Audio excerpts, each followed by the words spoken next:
to the Soulfire Podcast, where healing is raw, truth is sacred, and your story gets to burn and rebuild in the same breath. I'm Power Coach Alishia, pattern breaker, soul mirror, fire starter, and the unapologetic voice of the burn it down and rise anyways revolution. We don't fluff your wounds, we don't filter your truth, and we don't water down healing so that people stay comfortable.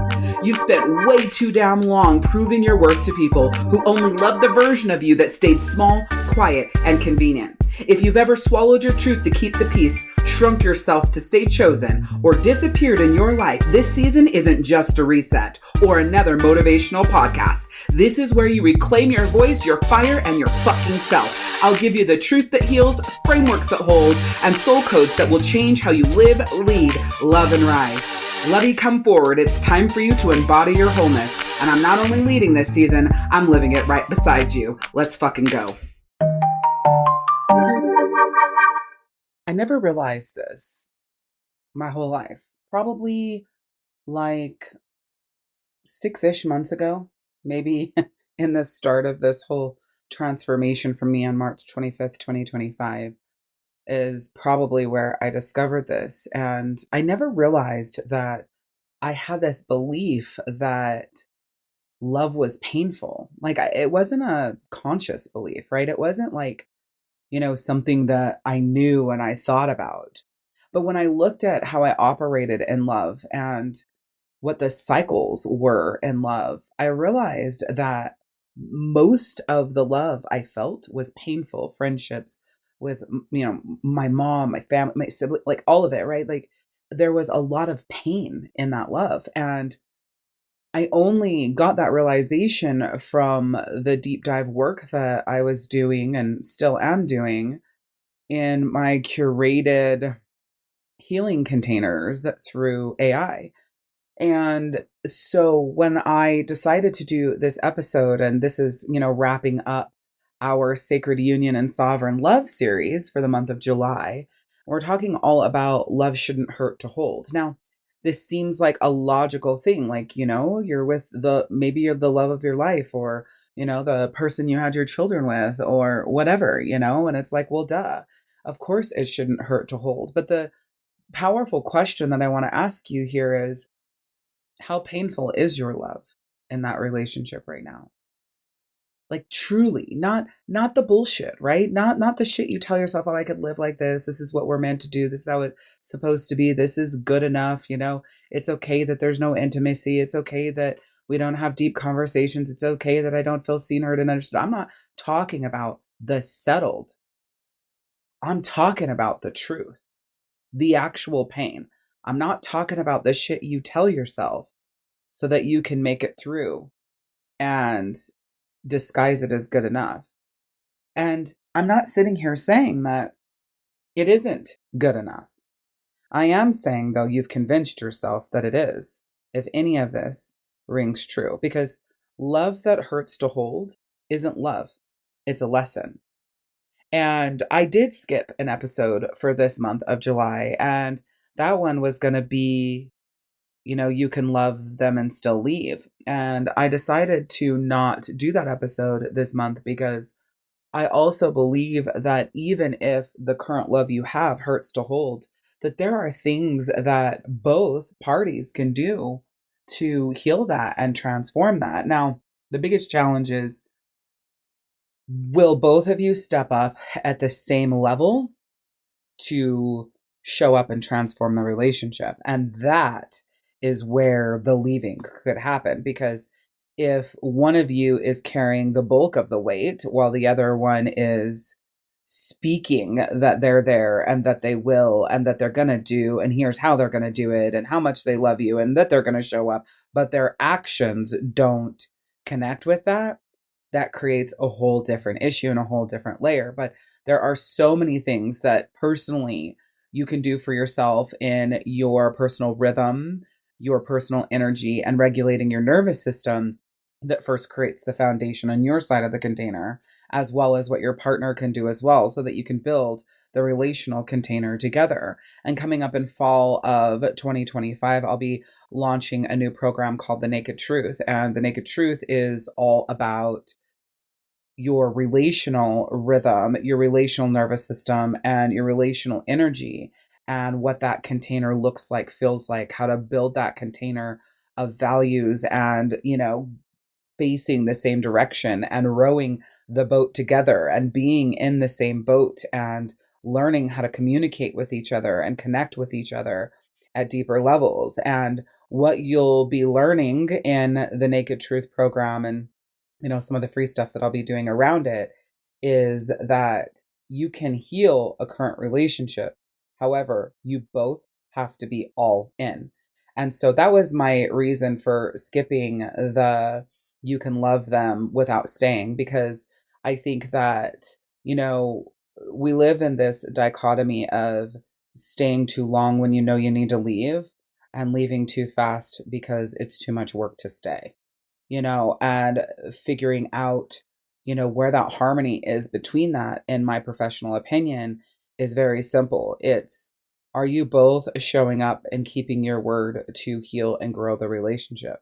And if the answer is yes, then that's what you do. And if the answer is no, it's not that you run immediately, because men are single focused creatures.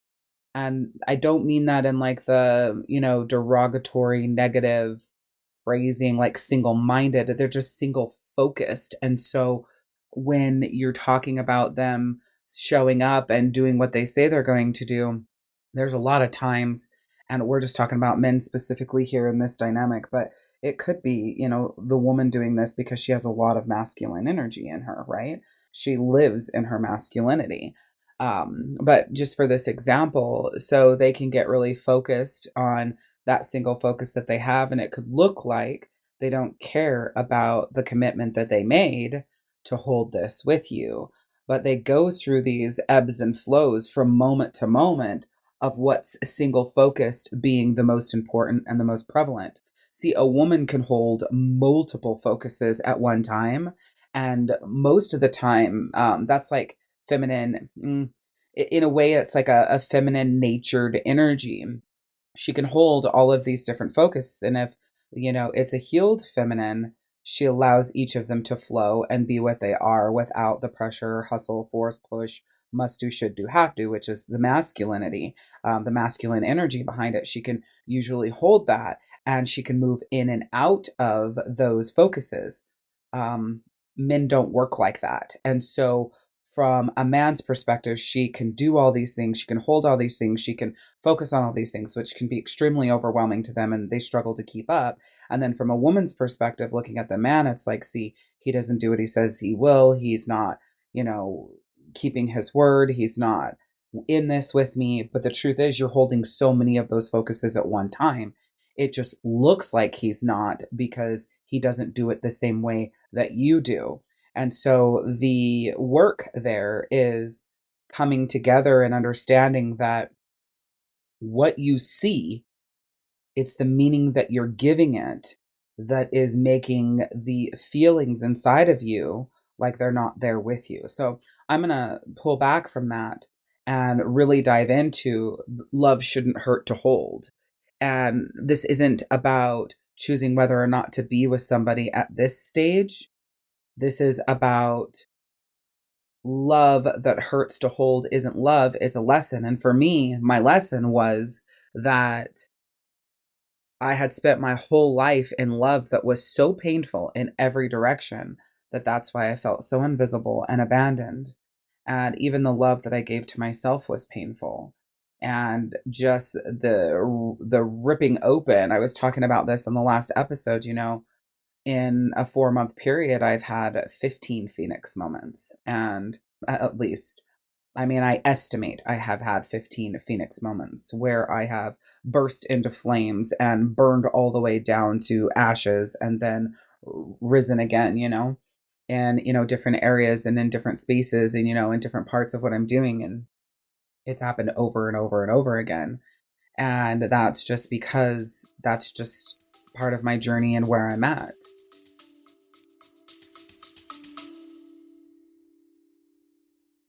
Listen, Queen, if this episode lights something up, don't just sit with it. Come rise with us. The Soulfire Podcast is your weekly reminder that healing isn't about fixing who you are. It's about remembering who the fuck you've always been. And if you're craving more than just words, if you want community, authentic power, momentum, and soul transformation, then I want you to come join us in the free star-guided soul healing community. This isn't another group. It's a vortex of women who are done pretending, who are reclaiming their power, their voice, and their divine assignment, and who know they were never meant to do this alone. Inside, we speak truth.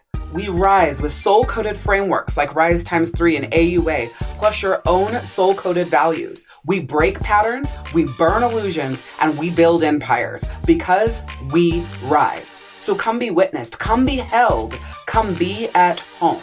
Check out the link in the show notes. And please remember to subscribe, share, and send this podcast to a queen who's ready to rise. Now, back to the fire.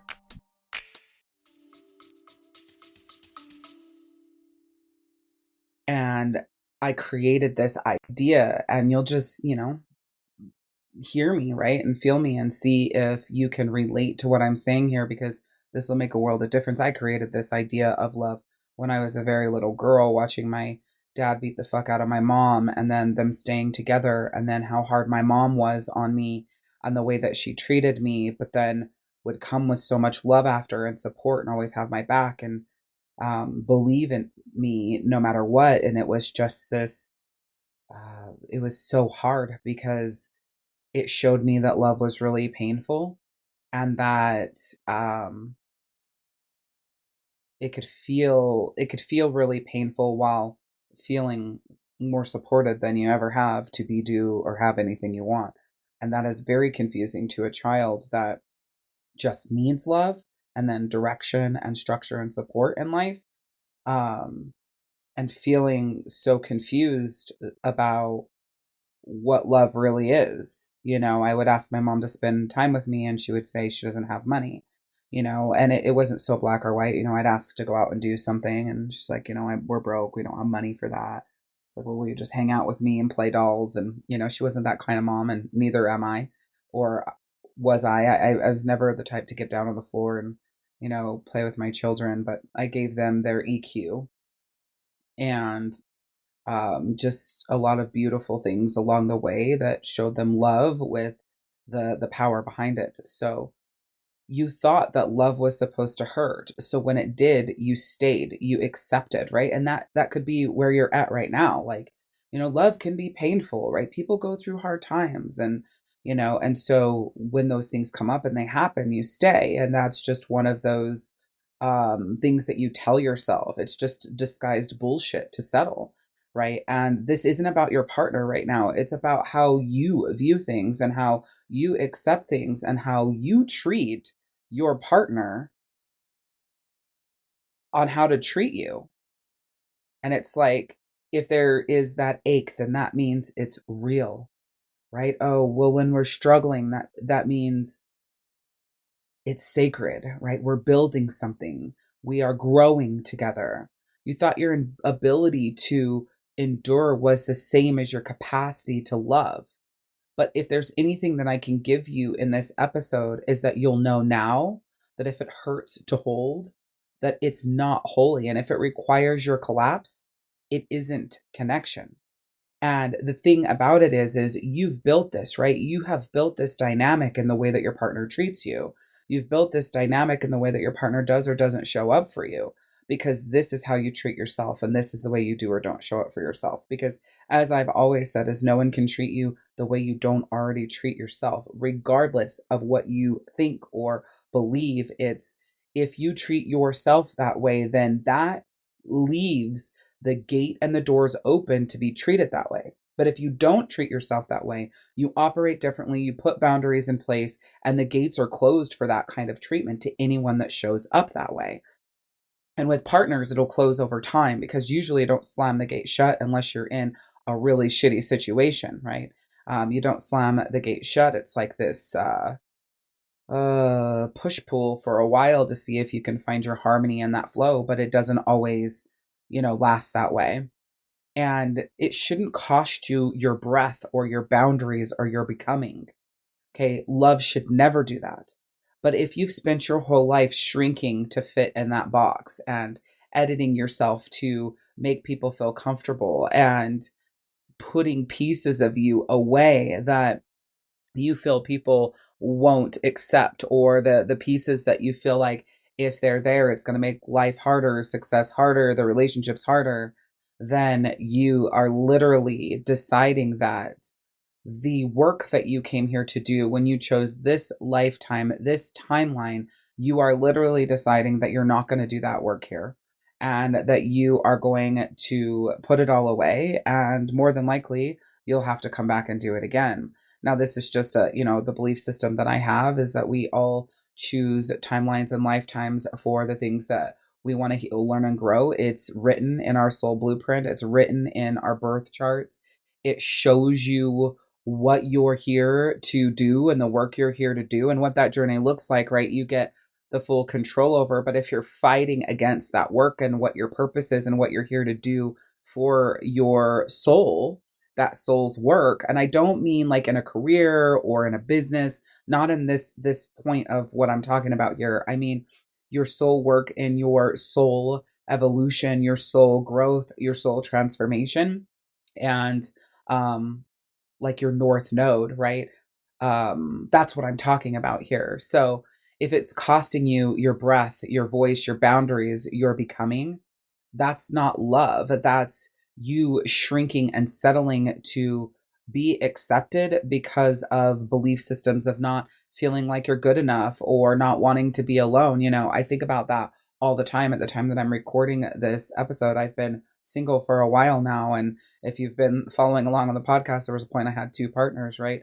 My destiny is learning the depth of communication in a valuable, honorable, respectful way in love relationships. And so I tend to attract Geminis as my partners. And because they are ruled by the planet Mercury, all about communication. That's what a Gemini does. And that's what my North Node is about. My North Node is in Gemini and I'm a double Venus. So when I pull all these things together for my soul blueprint, which is my birth chart, I will have a partner or partners throughout my entire lifetime timeline here in this life that has to do with a Gemini. I mean, Gemini is going to be a prominent point of their chart, hands down, because I would say one of their big five, because of the work that I'm here to do and to heal that, and the communication being honorable and powerful and connected instead of destructive and disconnected and feeling unloved and painful.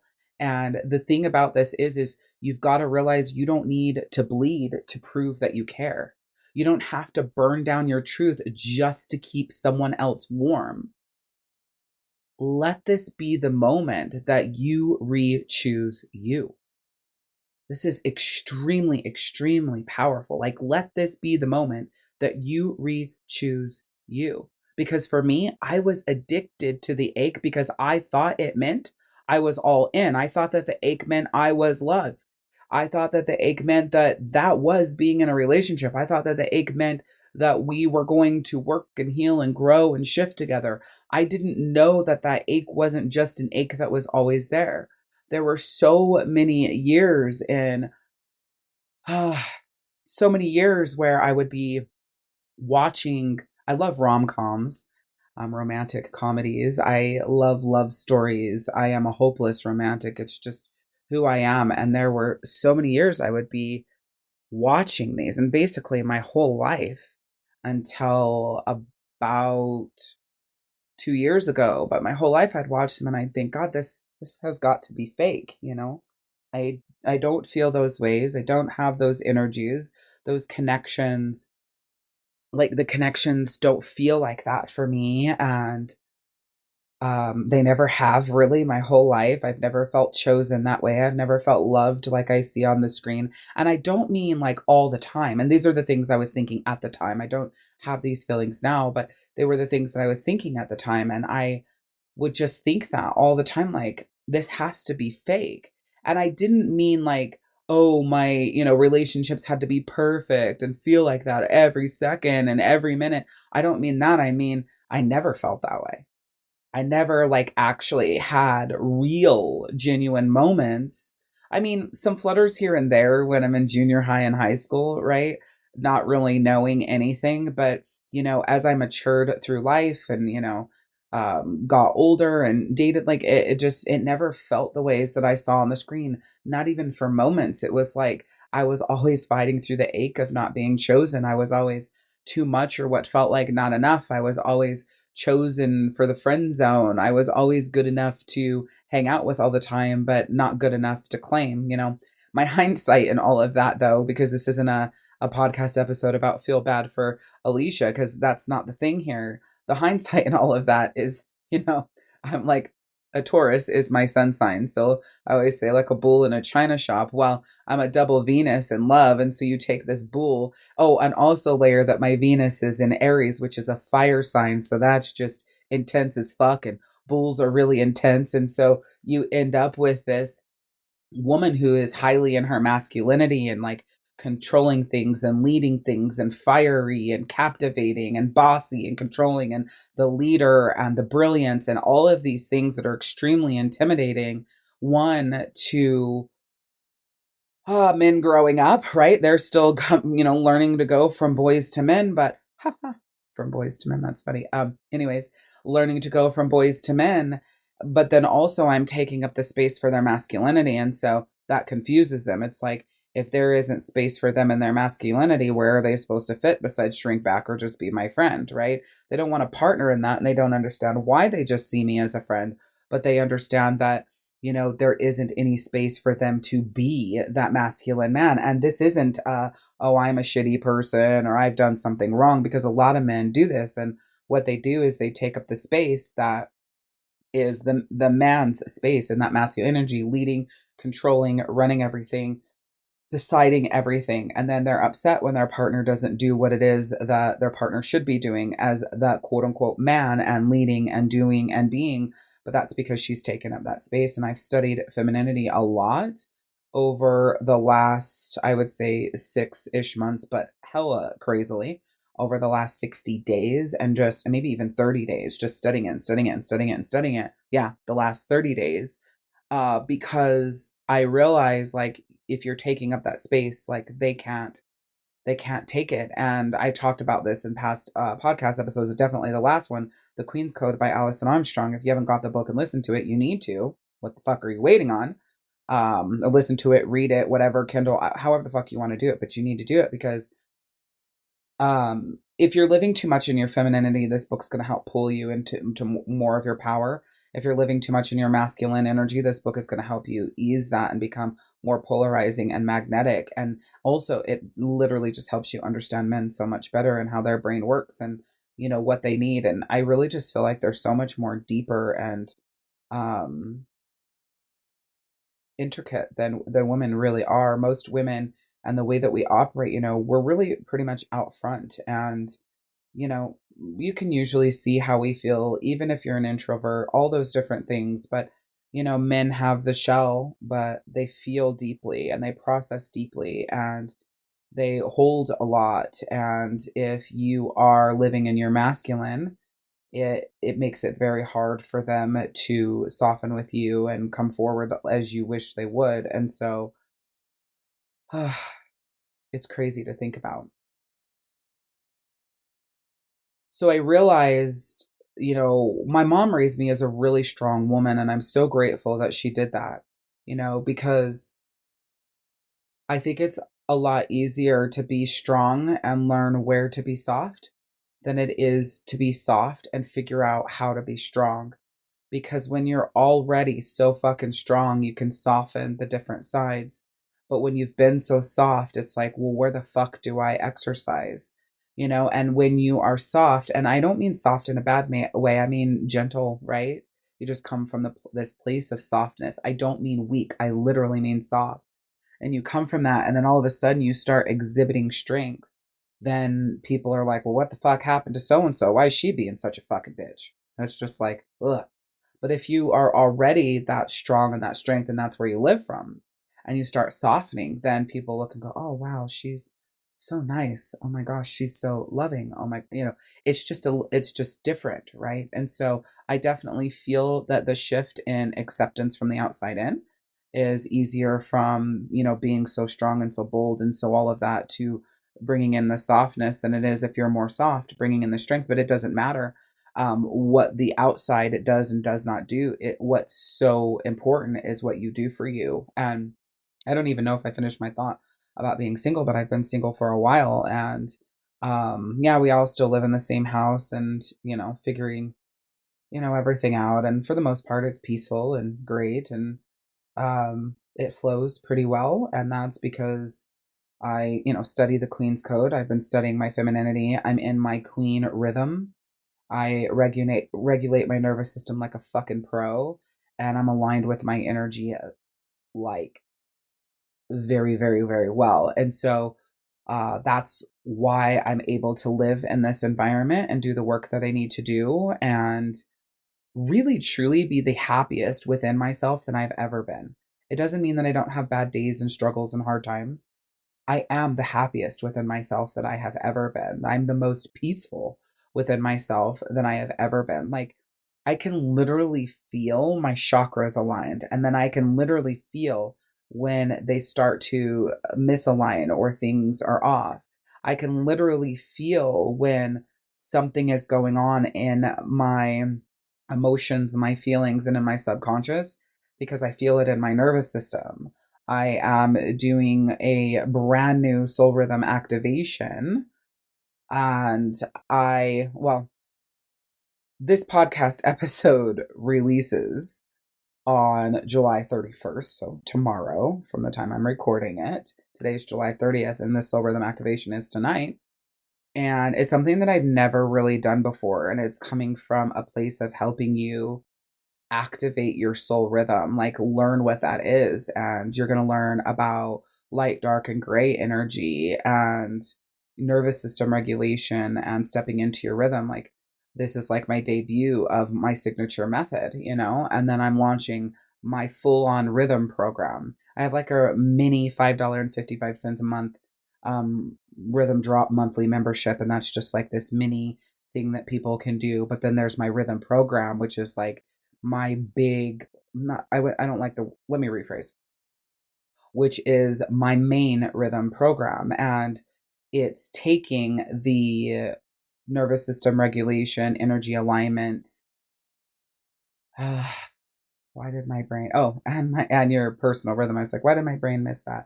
It's taken those three things and pulling it into a 6-week program, and we focus on each of them for 2 weeks and really break them down and build your whole your whole soul rhythm and your queen or king rhythm, right? And this is for, men and or women, like it doesn't matter, just people who want to regulate their nervous system, find their king and queen rhythm and align with their energy. And so I was laying in bed and I was just chilling. I don't remember even what the hell I was doing, but all of a sudden my nervous system started firing. And I was like, what the fuck? What's going on? What was I just thinking about? So that's the first question I asked myself, is like, what was I just thinking about? And I was like, I actually wasn't thinking about anything consciously that would make my nervous system fire. So what the hell is going on?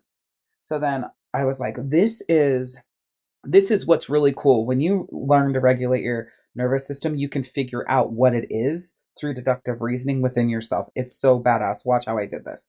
So I was like, what is it? And I'm like, what is this feeling? And it's like, well, it feels like fear of failure. It feels really, really, really scary. Like, what if this fails? And I'm like, well, what if what fails? What are you thinking about? And it's like, oh, tomorrow you have one of the biggest like events that you've done in years, that you're so synced with, that you believe in at levels that you've never believed in anything that you've done. And it is so perfect with your SOULstrology business and, the soul blueprint with the birth charts, everything. It's so synced that it is literally perfection in the work that you're doing. And it's really, setting this is the runway for your book that you're writing and your signature talks for keynotes and everything. Today's it. I mean, for you now it's yesterday, but today is it, And then it was last night, July 29th, that I was actually thinking about it, Well, I wasn't thinking about it, but that my nervous system started firing. So my subconscious went into my subconscious reel, as Mandy Morris talks about. It pulled out fear of failure. It started thinking about what happens if this fails, if it doesn't work, and this doesn't go the way you think, and da da da da, and that falls apart, and this falls apart, and this isn't what you think. And so my subconscious started rolling through that while my conscious was just chilling. I felt good. I was in my like vibe. My fucking LEDs were on, and my LED candles were on, and I had a protection candle lit, and my vibe in my space was so good, and I just felt chill. But man, my nervous system was firing. So then when I got to that, it was like, well, what if it does? I have done everything at levels that I had to give.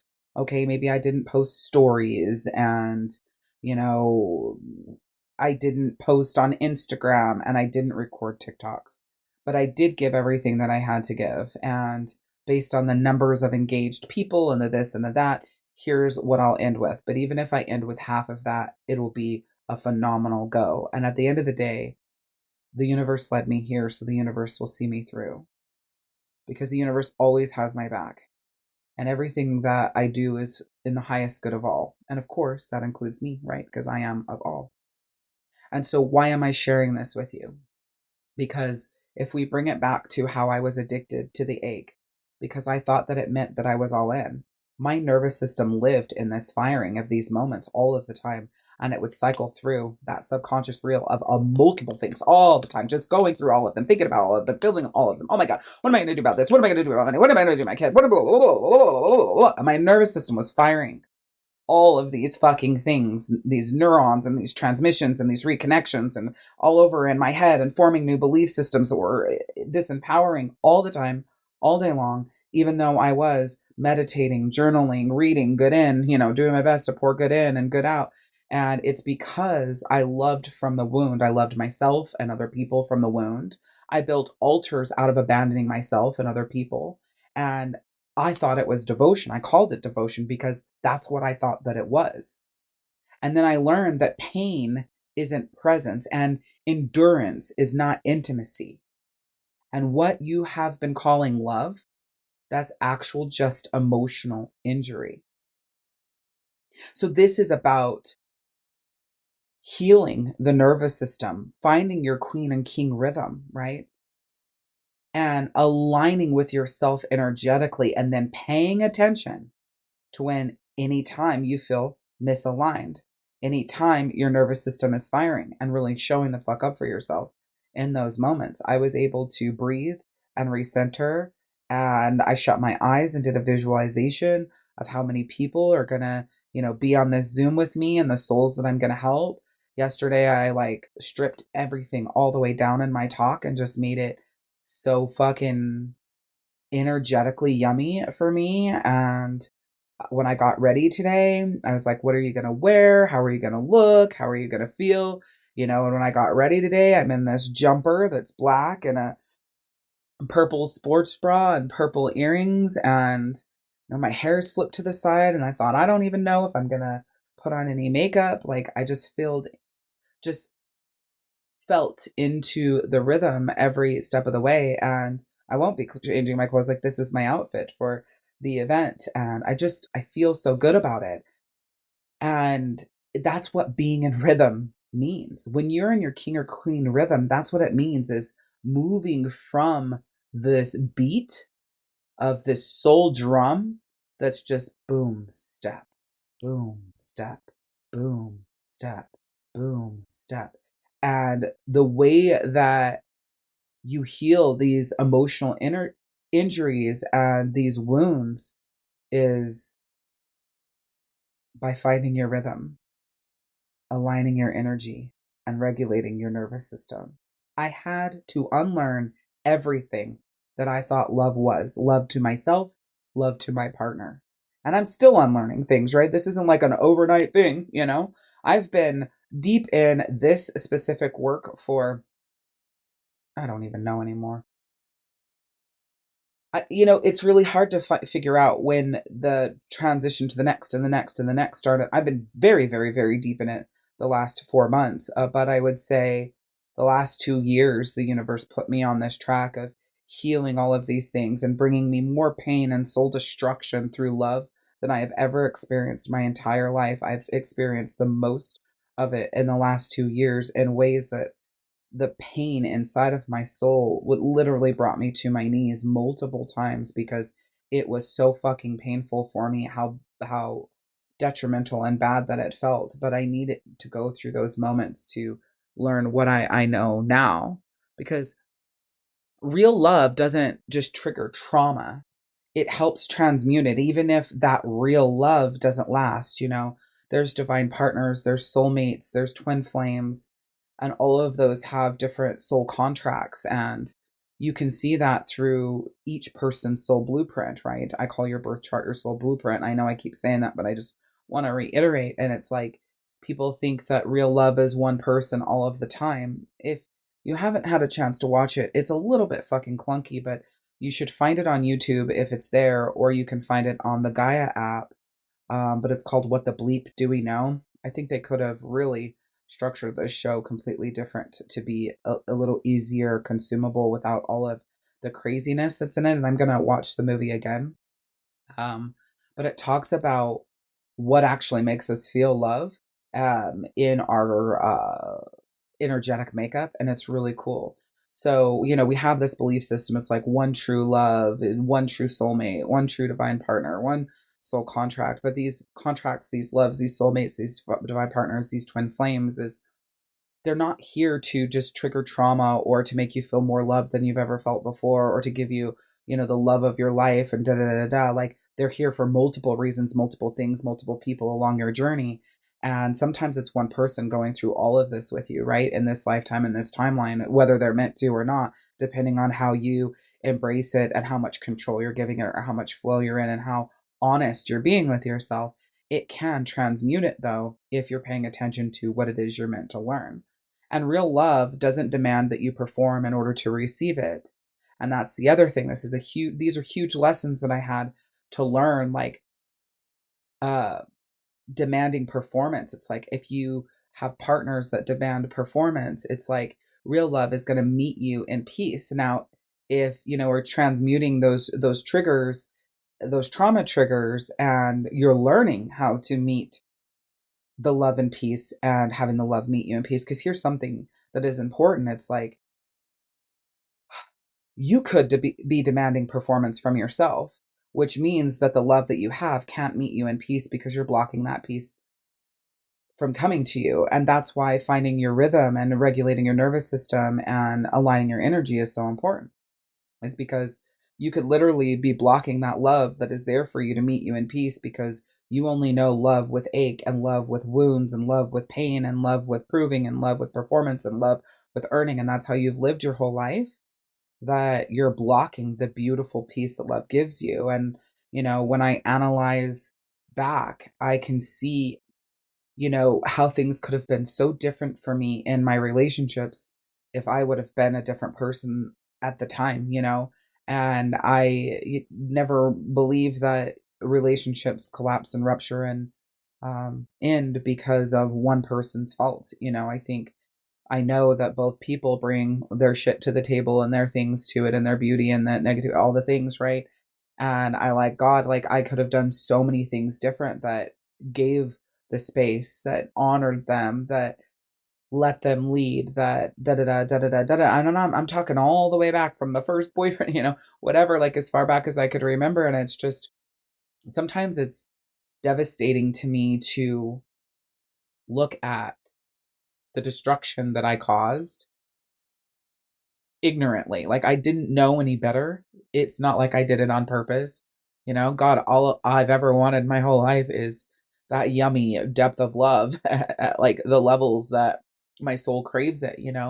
That's all I've ever wanted. And then I look, and it's like, every time that the love was here, I was like that bull in the china shop with fucking flamethrowers, and just, not even realizing that that's how I was going through that.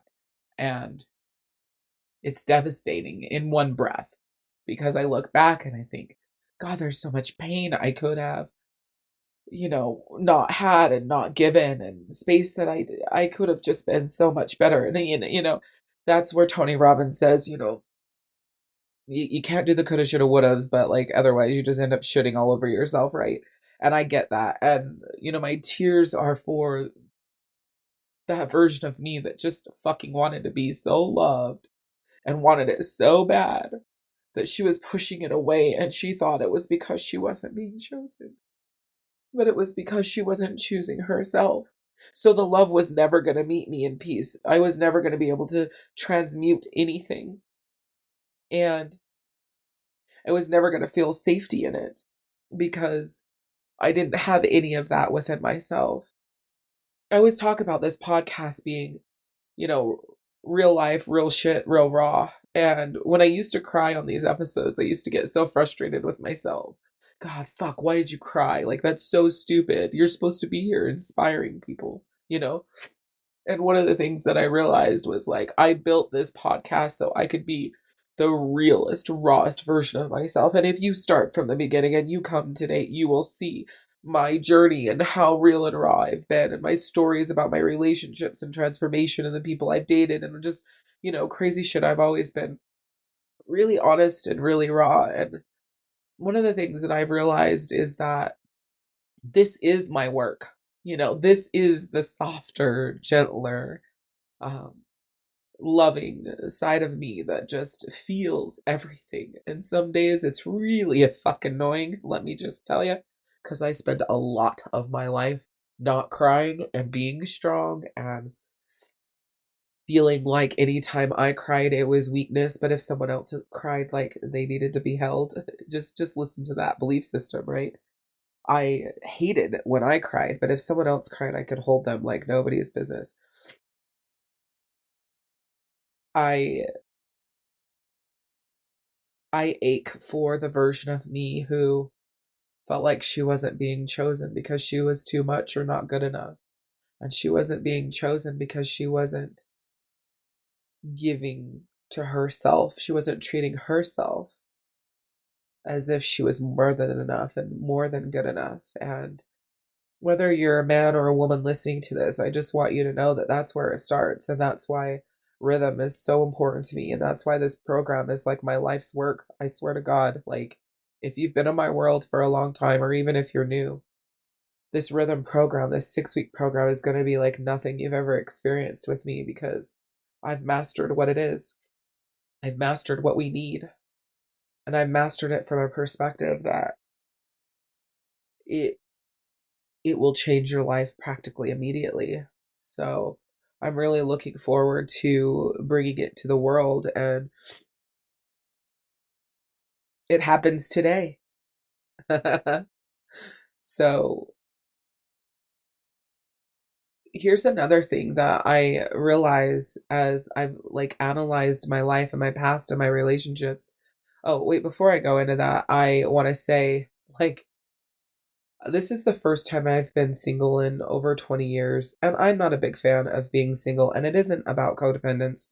I can fucking rock my independence, do my goddamn thing, and build, my life without someone. Like, it's not about that. We'll go back to being a double Venus. Venus is the planet that rules romantic, deep love relationships, and I'm a double Venus, which means it's literally what I'm here for. It's literally like my soul makeup. Like it isn't something that I want, it's something that I am. So I being single is not something that is exciting to me, and it's not something, oh, I could go out to the club and da da da and meet people and blah blah blah. Like it's just not my jam. I'd like to have, my person and building our life together and doing amazing things and creating businesses and, traveling to the vortexes and taking, our trips of a lifetime, but also laying together and just talking about all the things in our mind and heart and crying and laughing and or the world just stops for a minute, like those are the things that light up my soul. Listening to music, singing together, laughing together, slow dancing, like that's me.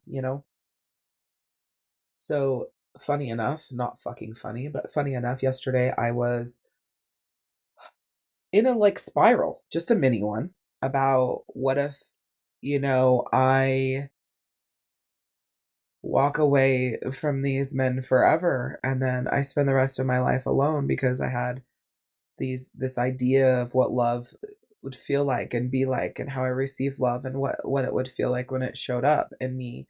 Like how my soul would recognize that love in someone else, and how I would operate in a way that we would operate and move and sync in a way like no words, because our energy just does that with each other, and all of these different things. Like, what if I never find anything that's even kind of like that, and I gave up on, or I walked away from, or I closed something that was as good as it could possibly was ever going to be. Like, those were the relationships that I was meant to grow in and grow together. Like, I see these fucking uh posts on Facebook that's like, about the work and the effort that you put in and showing up and the work you do together and how you grow together, and that's going to be, your future. Like, with them, that's the person. And it's like, fuck, man, I've done that like my whole life, and I always felt like I came up short. I came up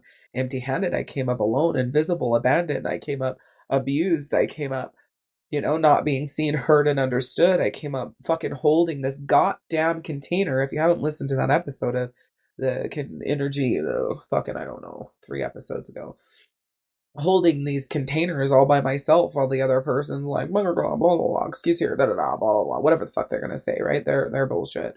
That's not my bullshit. That's a whole Kevin Hart reference. Anyways, that I'm just like,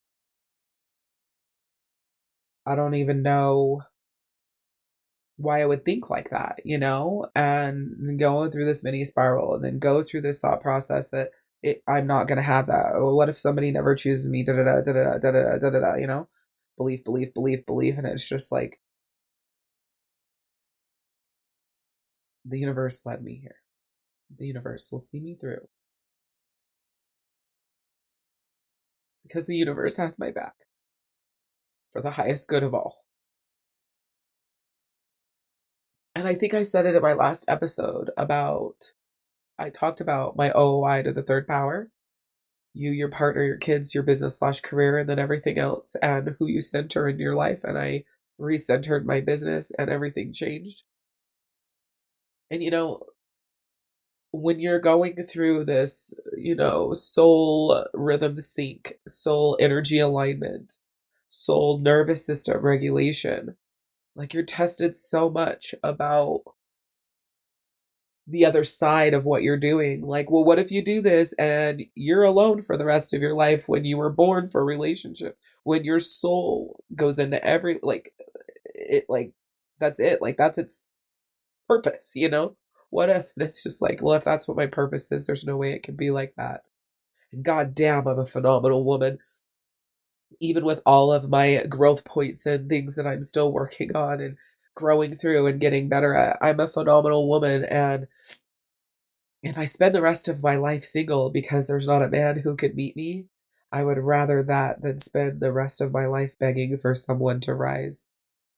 And I've realized that through my wounds in love, that if it was peaceful, it felt like there was something wrong. Instead of aching and painful and hurt and battling, if it was peaceful, it felt like there was something wrong. But I've learned that peace is safe.